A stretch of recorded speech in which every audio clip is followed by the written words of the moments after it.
You're listening to the Wrestle Havoc Podcast on YouTube, where we discuss everything in and outside of the squared circle. We talk all that goes on in the realm of WWE and AEW every week. And now, here's your host, the one that will give you a reality check on pro wrestling, Flamin' Ricky DeReyes. This is the Wrestle Havoc Podcast.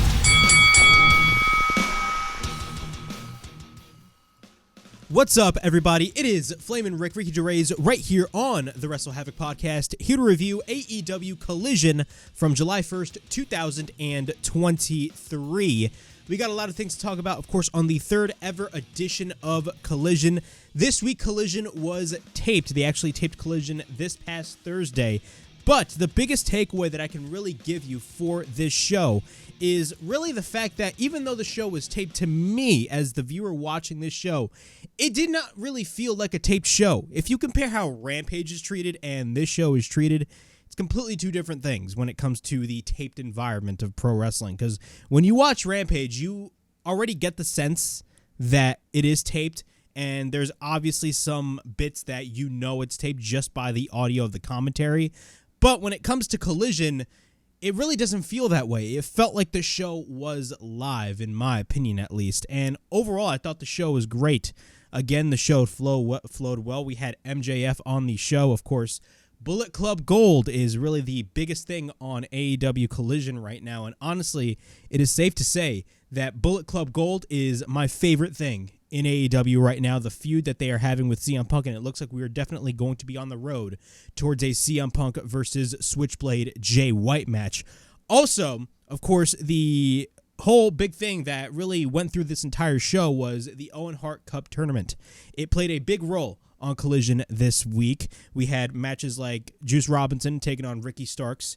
We had Powerhouse Hobbs taking on Dustin Rhodes. And, of course, we had the main event in which we had Samoa Joe taking on Roderick Strong, which was a great main event. CM Punk was on commentary, as well as, of course, Samoa Joe gets the win, and we're going to be getting Samoa Joe versus CM Punk 4 this coming Saturday on Collision. It's going to be absolutely fucking insane. I'm 100% excited to see what is going to be going down.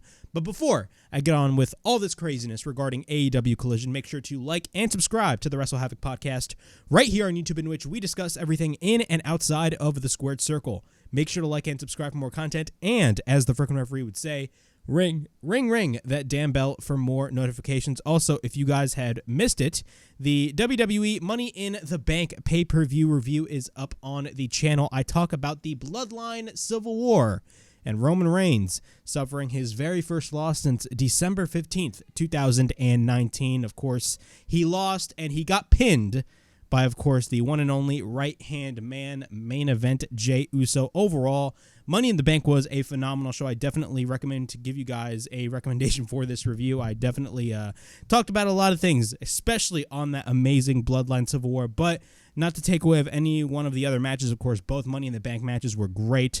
So if you guys haven't checked out the Money in the Bank review on the Wrestle Havoc Podcast, it is up on the channel. The link will be in the description below, as well as the Go Home SmackDown show before Money in the Bank. Of course, SmackDown took place in the same arena as the actual Money in the Bank pay-per-view at the O2 Arena. We talk about the Bloodline exploding, of course, before Money in the Bank. So if you guys haven't checked out the SmackDown review as well, the link will be in the description below. All right. So let's get down with AEW Collision. I was kind of contemplating on whether or not I should cover this show. This is going to be a really difficult scenario, considering the fact that, of course, Collision is on a Saturday night, and now we have WWE pay-per-views basically happening on Saturdays. So it's going to be very difficult to see how I coordinate the content when it comes to WWE pay-per-views and AEW Collision. When it comes to WWE pay-per-views, I'm going to prioritize the WWE pay-per-views other than Collision. I'm still going to cover Collision, but I'm going to be focusing on the PLEs first, considering the fact that the PLEs are way more important than what's going on AEW Collision. That's just my opinion, at least. But I will still be covering Collision going forward, hopefully in those pay-per-view weeks. It's going to be hectic, but hopefully we can get down and covering Collision. But other than that, let's go through Collision. MJF, the AEW World Champion, kicks off the show. He basically goes he goes up against a jobber, and he basically squashes his opponent. He applies the LeBell Lock, and his opponent taps out, and MJF gets the win. But really what happens is MJF gets the microphone, and really the biggest takeaways that you can get for MJF is his talent on the microphone, of course, right? And it's great seeing MJF on a show like Collision because that's what he needs to be on. He needs to be on a show like Collision. If you want to solidify Collision as a legitimate show on par with Dynamite, I don't give a shit what the ratings are. I think Collision is better than Dynamite. But still, if you really want to make Collision a success, you really need to have the big stars on there. MJF gets the mic, and he says, "Now you stupid Canadians are very, very, very unintelligent. But when the world champion is talking on the microphone, you keep your hillbilly mouths shut. You want to boo me? He was supposed to have a day off, but instead he had to come to crappy-ass Hamilton. It's filled with the dumbest, worthless pieces of trash he's ever seen in his life, and he is so positive that he will beat anyone who is from Hamilton. And he is even willing to put his AEW World Championship on the line." And what happens is a random fucking wrestler comes out, and I'm like, really, this is the guy? A random dude comes out. I don't even no idea who this guy is. But what happens, Ethan Page walks behind him, and he just pushes the guy off, and he goes in the ring. And MJF tells Ethan Page that he isn't on his level. Page immediately snatches the mic away from MJF. And Page immediately just goes off.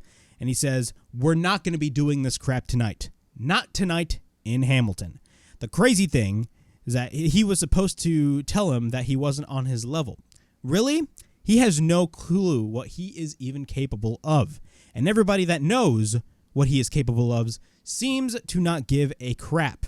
So then he reminds the cloth that he is cut from. He talks about how his family's history, especially from his father. His father came from Macedonia and came to Hamilton. And he was lucky to get a job at National Steel Car. I believe that's what it's called. You know what everybody said to his father? They told him to be happy and enjoy this position because that is all you can do. Make the money that you make right now. And he taught him not to listen to people like Max, the lazy, the spoon-fed, the chosen. He isn't like his father. He went on to become the president of multiple companies and showed him the way. So you want to say he isn't on his level? You're right, because I am not you. Because he is not a bare minimum bitch. Listen up. You can walk around with the title all he wants, but he isn't his world champion.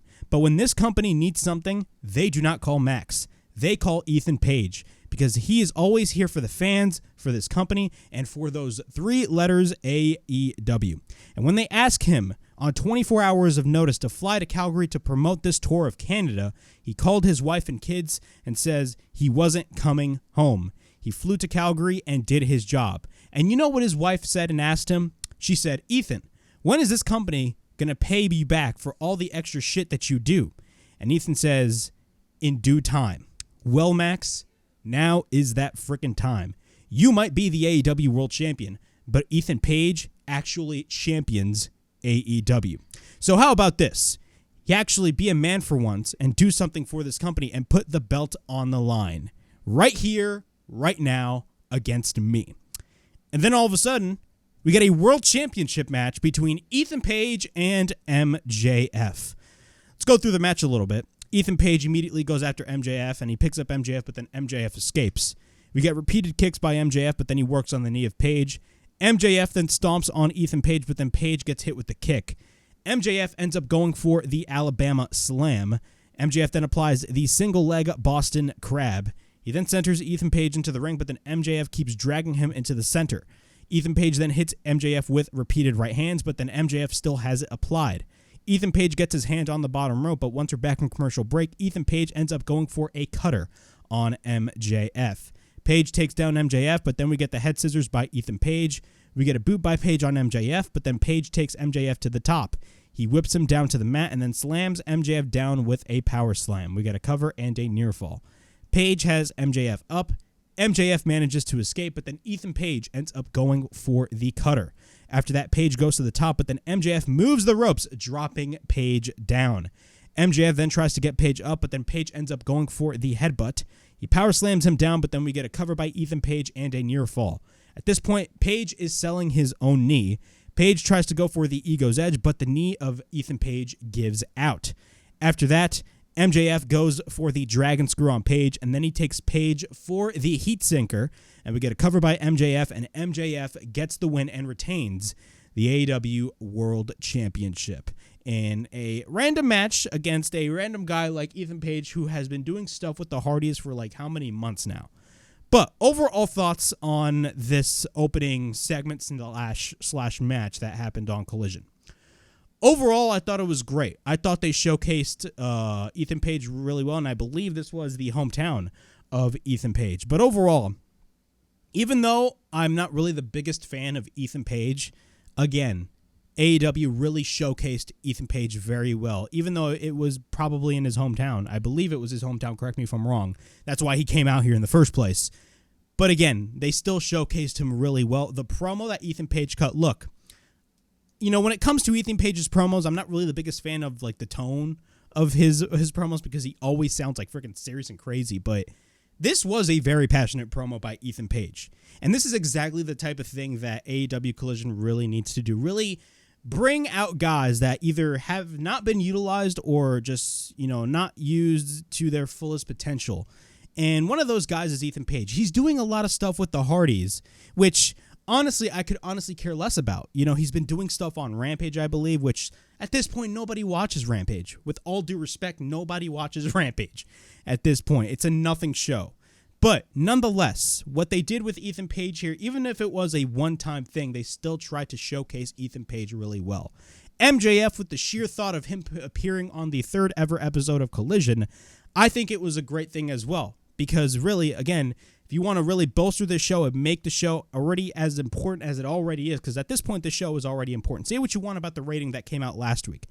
But if you think about it, the idea that MJF is on the show immediately elevates the show even further.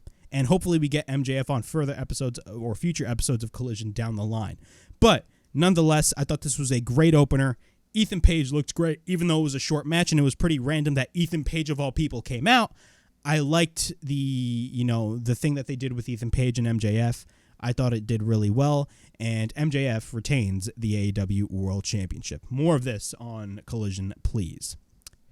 After that, we got our first match in the Owen Hart Cup Tournament on this show for Collision, because the Owen Hart Cup Tournament has been going on already for weeks now, but we got the first round match with Dustin Rhodes taking on Powerhouse Hobbs in the first round. Overall, this was a pretty good match. Dustin Rhodes looked phenomenal, as he always does. I mean, his AEW run, he hasn't been really doing... He hasn't been doing a lot of things recently on AEW.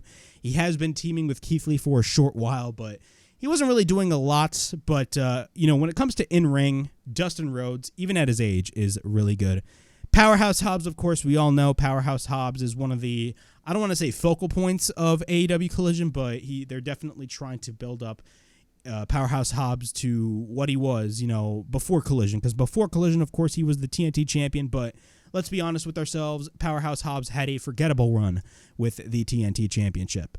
But let's go through the match. Dustin slaps Hobbs. We get a side headlock by Dustin Rhodes, and then he shoulder tackles, but the shoulder tackles were no-sold. After that, we get a shoulder tackle once again by Dustin. We get a cover and a 1 count. Hobbs goes for a series of body shots on Dustin Rhodes. Hobbs goes for repeated rights, but then Dustin fights back against Hobbs. We get a chop by Dustin, but then Dustin hits a boot. We then get a right hand by Hobbs, but then Hobbs picks up Dustin. Dustin proceeds to escape, and then QT interferes on the outside, and then Dustin gets taken to the outside. Powerhouse Hobbs then drives the head of Dustin on the apron, and then QT sends Dustin to the ring post without the referee looking. Bro, I am sick and fucking tired of QT Marshall, bro. He is so unimportant at this point. Whenever AEW pairs a heel with fucking QT Marshall of all people, you've gone down the barrel. Okay, that's just my opinion at least. And I don't mean that personally for QT Marshall. That's just what I see on television. Unimportant shit. Dustin Rhodes at this point is busted open. Oh, here we go. Once we're back from commercial break, Hobbs is in control. Hobbs shoves in the face of Dustin Rhodes, and then Dustin regains control. Dustin then goes for the crossroads, and then he ends up hitting the pile driver, and then we get a cover and a near fall. Later on, Hobbs drives himself on Dustin in the corner, and then Dustin ends up hitting the code red. After that, we get a cover by Dustin Rhodes and a near fall. At this point, once again, QT Marshall gets involved. We get a splash into the corner by Hobbs. Hobbs then gets hit with the spine buster. Hobbs goes for the cover, and we get a 1 count, very similar to earlier on in the match. Hobbs picks up Dustin. Dustin escapes. Dustin goes for the power slam, and we get a cover and a near fall. Dustin then tries to apply the figure 4. Hobbs pulls him away, and then QT hits him with the right hand with the referee distracted. Hobbs goes for his smooth-looking spine buster, and we get a cover, and Hobbs wins the match and advances to the semifinals of the Owen Hart Cup Tournament. Overall, great match. I could easily come on here and complain about the usage of blood, but whenever Dustin Rhodes bleeds, it ends up mattering, so I'm fine with that. The match was great. I thought it was a pretty good match. What I like about this year's Owen Hart Cup Tournament, and they did the same thing with last year's, but every single match has a purpose. And if you really think about it, the Owen Hart Cup Tournament definitely has some stories involved, because right now Ricky Starks and Powerhouse Hobbs are going to be facing off against each other in the semifinals, and they have a built-in story going all the way back to the Team Taz days. Of course, Samoa Joe and CM Punk, they have a long storied history with their whole trilogy in Ring of Honor and all the other matches that they wrestled, because people think it was just a trilogy, but it was actually more than a trilogy. They were involved in other different matches in Ring of Honor as well, all across the independents as well. But still, all these matches going on in the Owen Hart Cup Tournament, they serve their purpose. Punk versus Joe serves a purpose storyline-wise, not just for the tournament. Starks versus Hobbs serves a purpose because they have history as well. That is what I really like about what AEW is doing with the Owen Hart Cup Tournament. But Powerhouse Hobbs advances to the semifinals. Miro. Yes, Miro, the Redeemer, God's favorite champion, or I should say, the gutless champion. He's on his own. He don't use God anymore. Miro is in action. He goes up against the jobber. Both lock up. Miro goes for a series of knees and stomps. We get a belly-to-belly by Miro, followed by a suplex. He throws, I believe it's Anthony Henry who was his opponent. He throws Anthony Henry down. At this point, Anthony Henry is on the apron, but then Miro goes for repeated shots onto the chest of Anthony Henry. And then he ends up hitting a suplex. At this point during the match, and even though it was a short match, and even though it was a squash match, Anthony Henry actually got some offense in the match. Anthony Henry, he gains offense. Miro later on plants him down. Miro goes for the pump kick, and he goes for the game over and applies the camel clutch. Miro wins the match. I love what they're doing with Miro. I love the fact that Miro is on television, but we really need some sort of direction for Miro. We cannot have Miro squashing guys left and right almost every week, because after a certain amount of weeks of you just doing that, it gets old.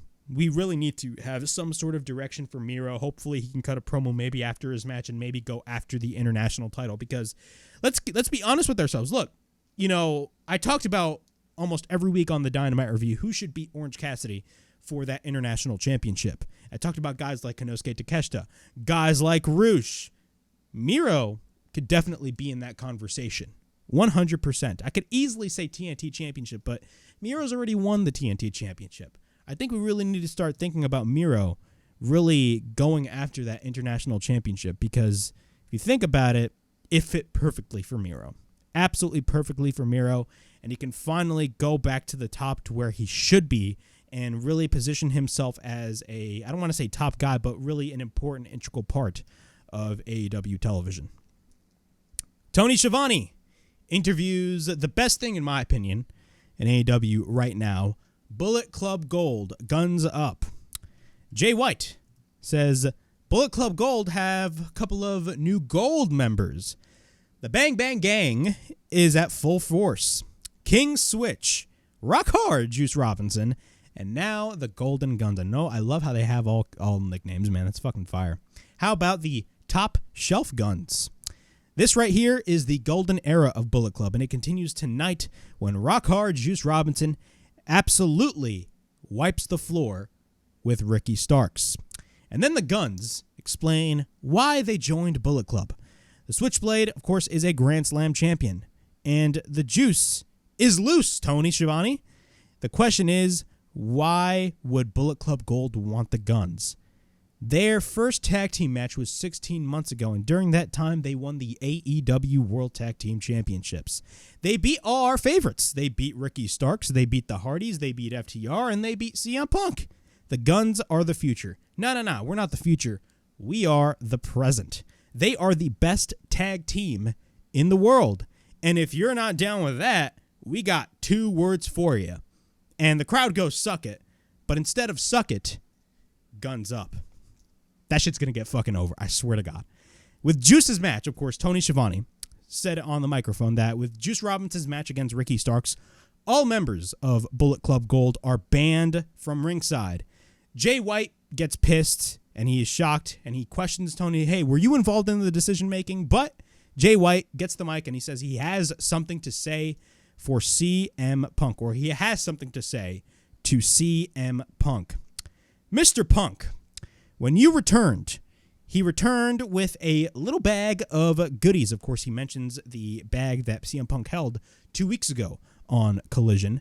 Maybe it was just one goodie in the bag. He told his friends, when you wave gold in front of his face, it could be mighty tantalizing. If that bag is made of gold, or if it is his AEW World Heavyweight Championship, he suggests that he leaves it in the bag.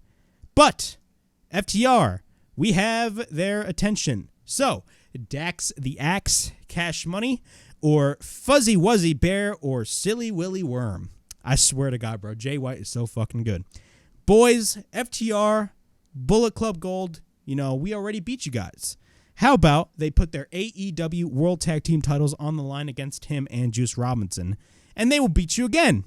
And then it will be really top guys out and guns up. Later on, CM Punk, FTR, and Ricky Starks are backstage on the Titantron. CM Punk says, Jay White, yeah, you beat us last week. He wants to know what's in the bag. If you want, you can go to shopaew.com and you can buy a replica belt and parade yourself and call yourself champion. Bro, those replica belts for AEW, bro, they cost damn near $600. I bought a bootleg AEW world title off of eBay, and that shit is fucking beautiful. But not to say that the AEW world title replica is bad. It's actually really good. It's top quality. I'm a belt fan, so I know. But it's mad expensive. But he says you can go to shopaew.com and get your own belt. He doesn't see Jay putting his name in the tournament because he hides behind Juice Robinson and the Guns are his bodyguards. He doesn't need bodyguards. He has friends, of course, FTR and Ricky Starks. Cash Wheeler then says, the Guns are the future, but they have proven when it's Game 7 they have the guns, they are shooting. Dax says that they did get the win, but if they want to fight, they can fight tonight, next week, because Saturday night is all right for fights. That's what Dax Harwood said. And he even called Collision where the big boys play. Of course, a little nod right there to WCW Nitro. He knows the answer. No matter how hard he prays on winning this tournament, it will end up the same way from their last encounter. Bullet Club Gold down and Ricky Starks up. So that was what Ricky Starks said. After that, we got Ricky Starks versus Juice Robinson in the first round match of the Owen Hart Cup Tournament.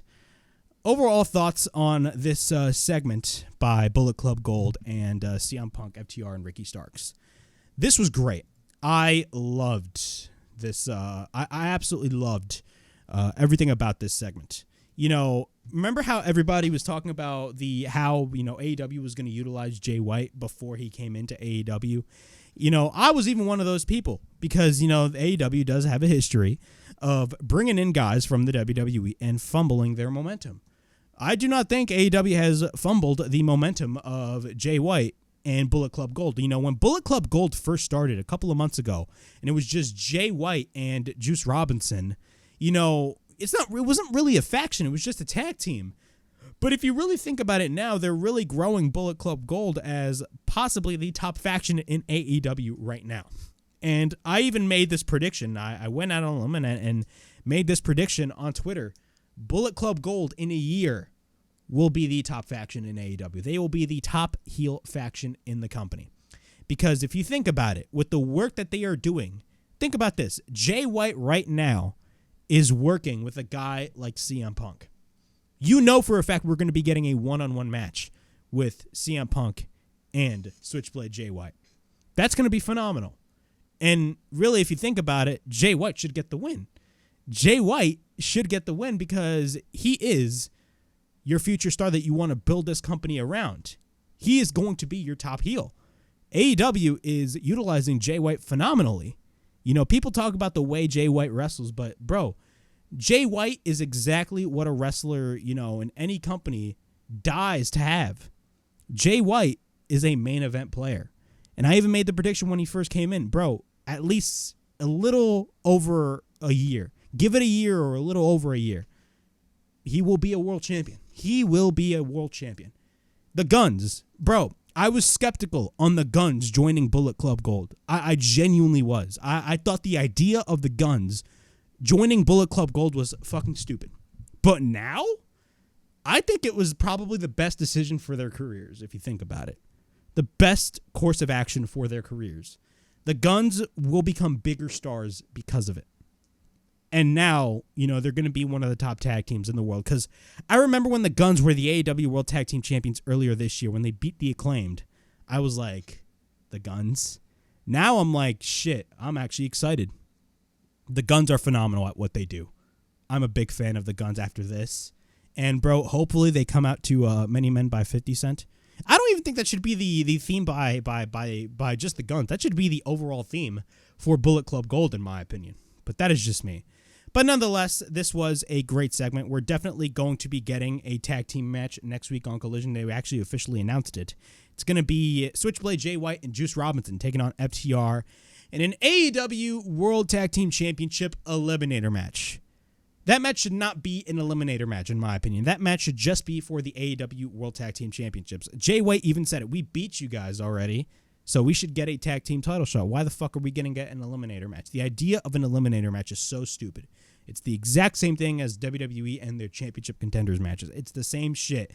The champion challenges the hopefully future challenger, and if the challenger beats the champion in a non-title match, then they are granted a title match with the same fucking guy that they already beat.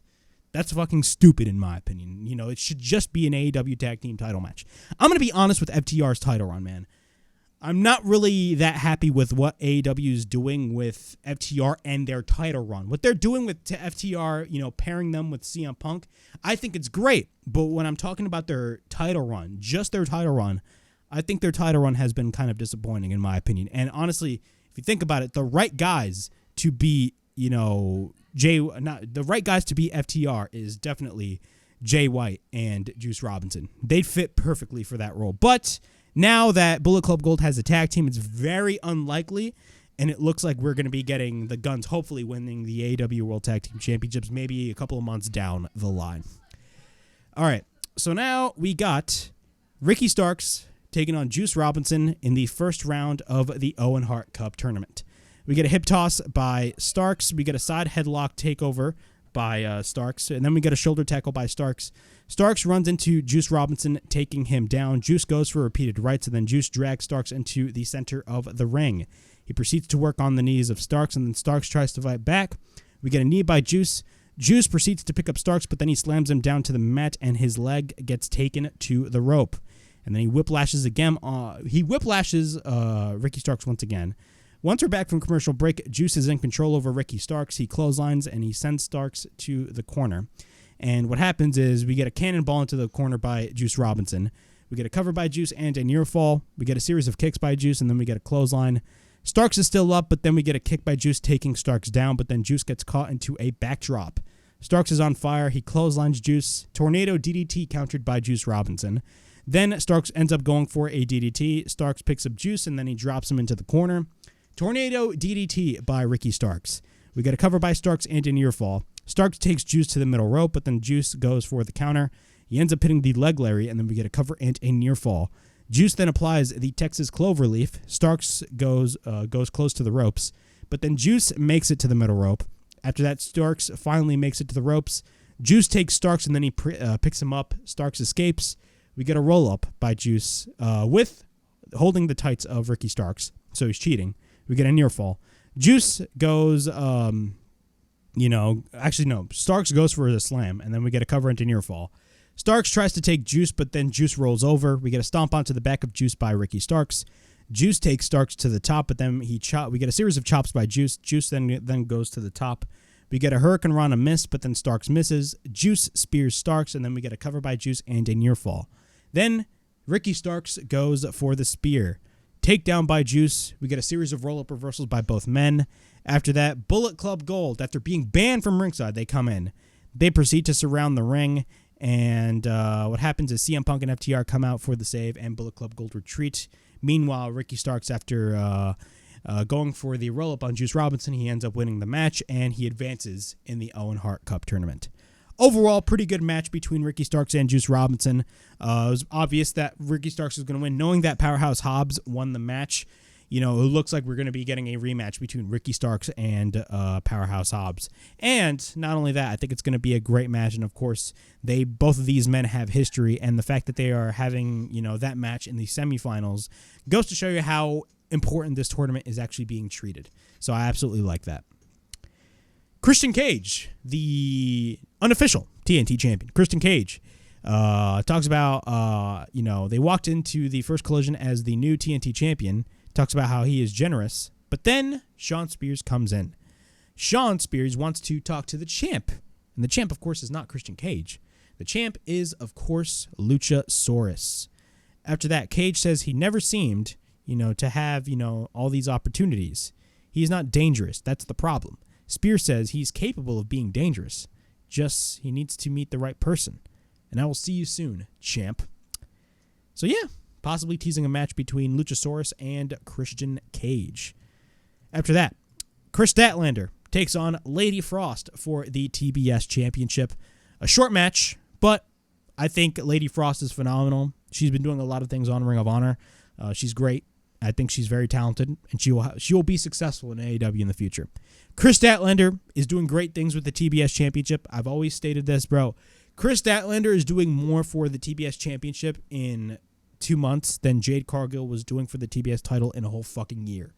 Bro, that TBS title has been fucking rejuvenated when Chris Statlander beat Jade Cargill. Because, people talk about how Jade Cargill is very marketable, and that is very much true. Jade Cargill is 100% marketable, and that is a fact. But the problem with Jade Cargill was not really Jade Cargill herself.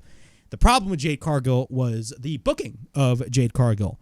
AEW, Jade Cargill had this run with the TBS title for well over a year, and literally the entire run with the TBS title, all it was every week on Dynamite, a backstage segment on, who, Jade Cargill's next opponent is going to be. And nothing really important going on with Jade Cargill. Yeah, they did the stuff with Layla Hirsch and Red Velvet, but nobody really cared at this point. Nobody cared at that point.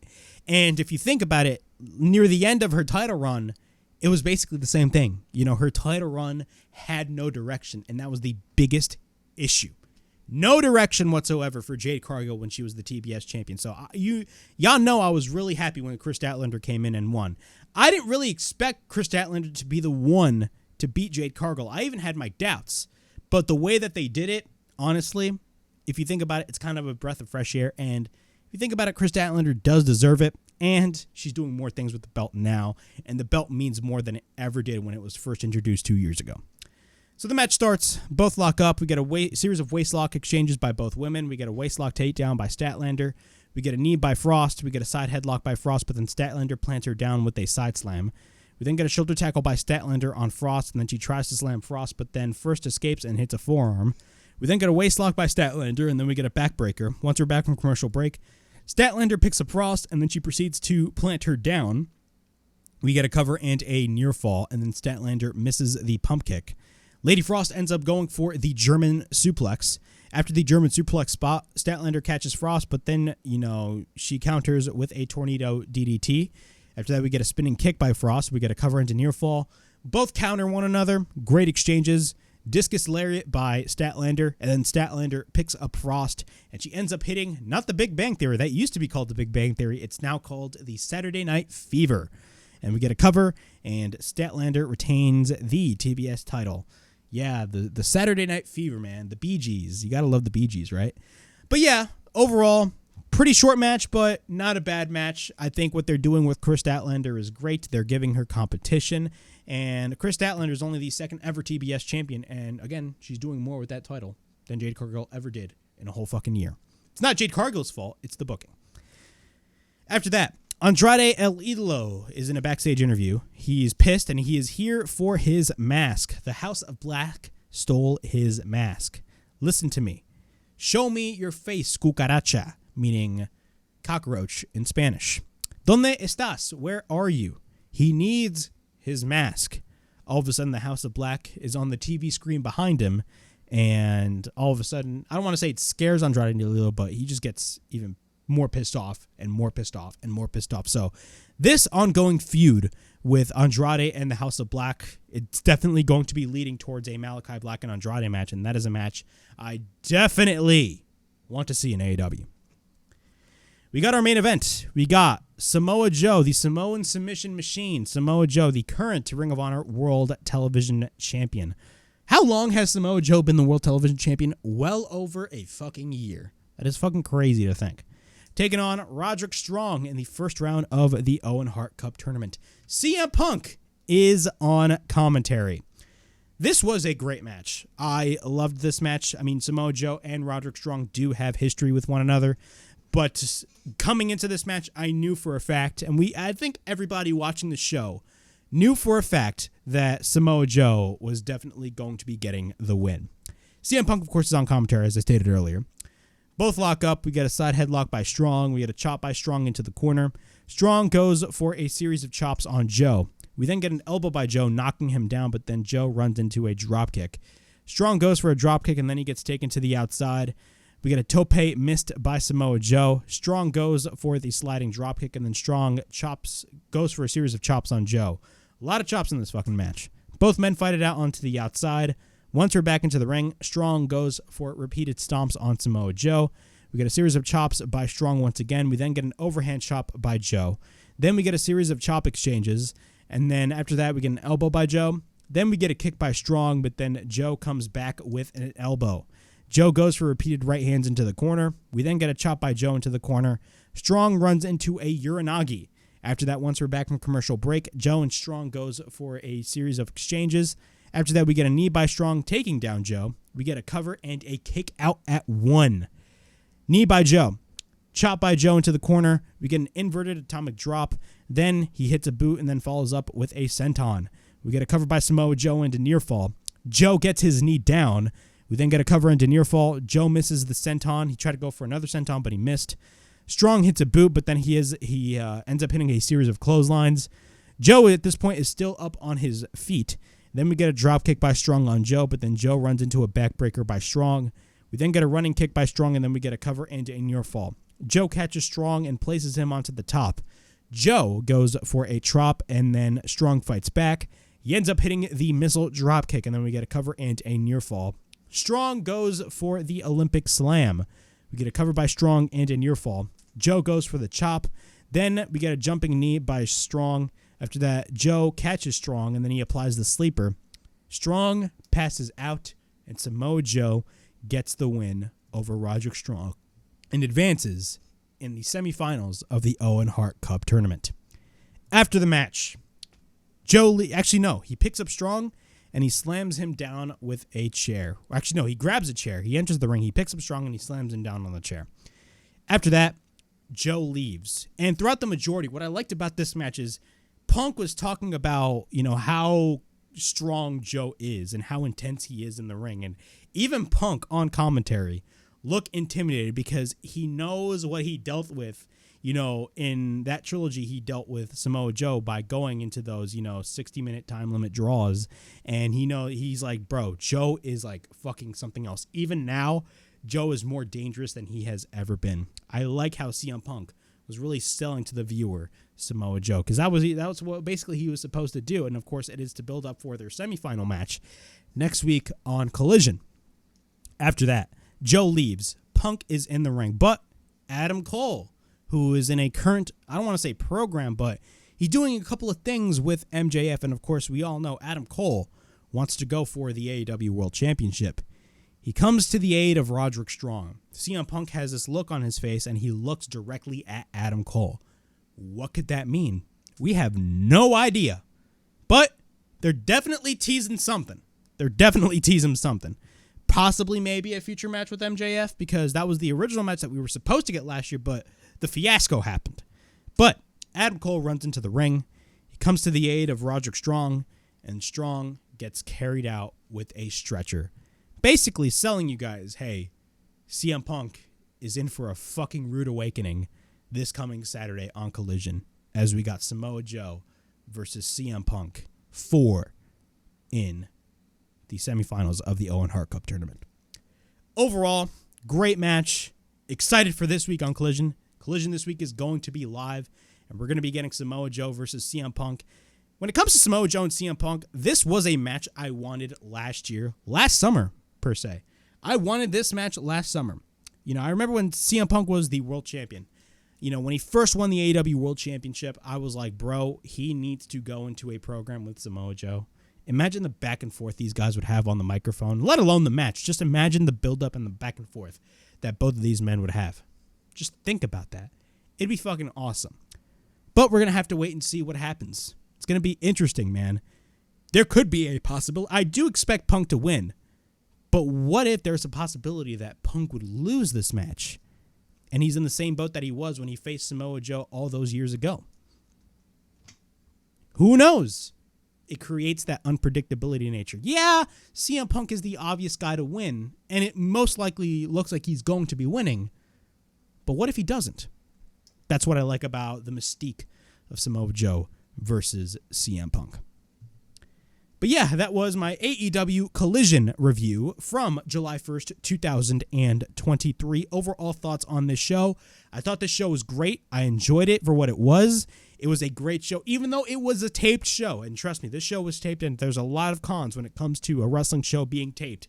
It did not feel like a taped show that Rampage would be, because Rampage, you know, you can tell by the commentary that there's some edits, and you can tell it's fucking like, you know, edited and, you know, all that stuff. Collision, it felt like it was live for me, and it flowed very well, and there was some direction going on the show, and that is exactly what I would want for this show. So, yeah, overall, I thought Collision was a great show. Did it garner a lot of, you know, attention by a lot of people? No, because of what happened on that same day with Money in the Bank. More people, of course, obviously, were watching Money in the Bank. Not a lot of people really gave a shit about Collision, unfortunately, but it's the nature of the game, and it's unfortunately an uphill battle that AEW is going to have to face with Collision, especially when they got major shows like SummerSlam, Survivor Series, WrestleMania, the Royal Rumble. More people are going to be focused with those shows than Collision. It's just going to be the nature of the game. All AEW needs to do is focus what they are doing with Collision and trying to build this show to what it needs to be. And that is, I think, what they are doing. They're really focused on themselves. They're not really thinking of, okay, we got to compete against this, because they know. They know they're facing an uphill battle that they cannot win at the end of the day. So they're just, you know what? We're just going to take it, and we're just going to deliver the best possible show we could possibly get. That is my sense when it comes to this show. And overall, I thought it was an overall great show. But yeah, that was my AEW Collision review from July 1st, 2023. Happy 4th of July, because of course I'm going to be uploading this video, and hopefully it's going to be up by the 4th of July. So happy Independence Day, everybody. But of course, that was my AEW Collision review. Please like, subscribe, comment down below. Push that bell for notifications and be on the lookout for more videos right here on the Wrestle Havoc podcast, in which we discuss everything in and outside of the squared circle. Make sure to like and subscribe for more content, and as the friggin' referee would say, ring, ring, ring that damn bell for more notifications. And of course, as always, it is Flamin' Ricky Derez from the Wrestle Havoc podcast signing out. I'll see you guys for Monday Night Raw.